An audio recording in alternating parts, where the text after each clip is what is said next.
Now I would like to call upon our chief guest, Mr. Vidhu Nair, charge the affairs for a short speech from Mr. Vidhu Nair, please.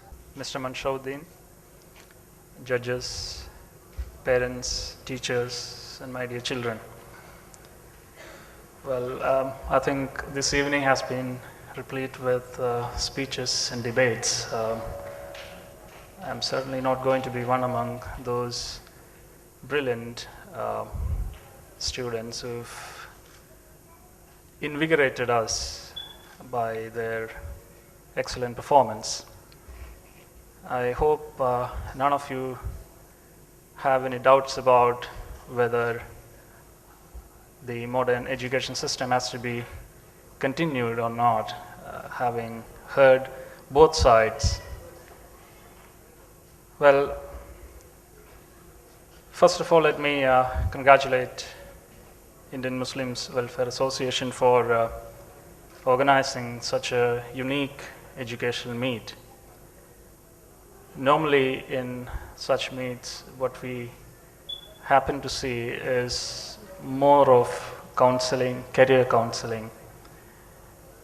Today you have brought in the students and allowed them to showcase their talents, and at the same time provided them with an opportunity to think about their future careers. This is something which needs to be emphasized, because gone are the days when parents used to choose the children's careers. The children have become more selective. They have, let me say, become more rebellious when it comes to selecting their own future. And therefore it is imperative that parents act only as facilitators. The debate, I was told by Mr. Manshauddin, that was planned specifically because of, taking into account my arrival timing, just to give me a glimpse of the talents of these young students. And I'm indeed grateful to you. This brought me back to my own school days. I'm talking about some 20 years back, and not recently.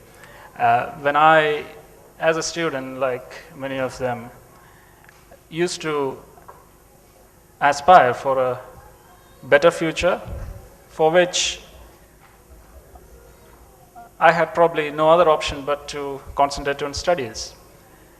Now, many of the students who spoke now were mentioning whether this is actually the path that students have to follow.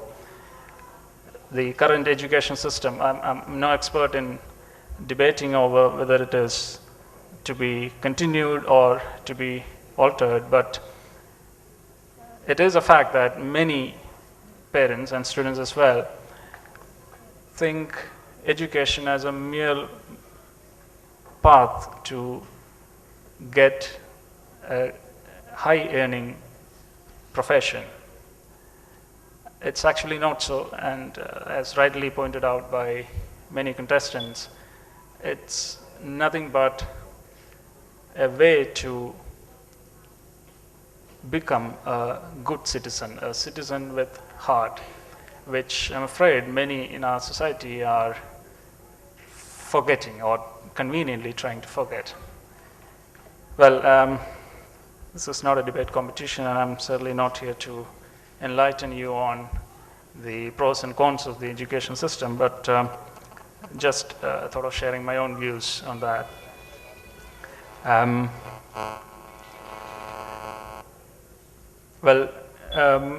also told that in this function, the principals of the Indian schools would be honored.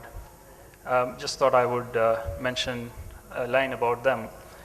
As we all know, Kuwait is a place, although small in size, but have a large number of Indians living here. In fact, we are the largest expatriate community here.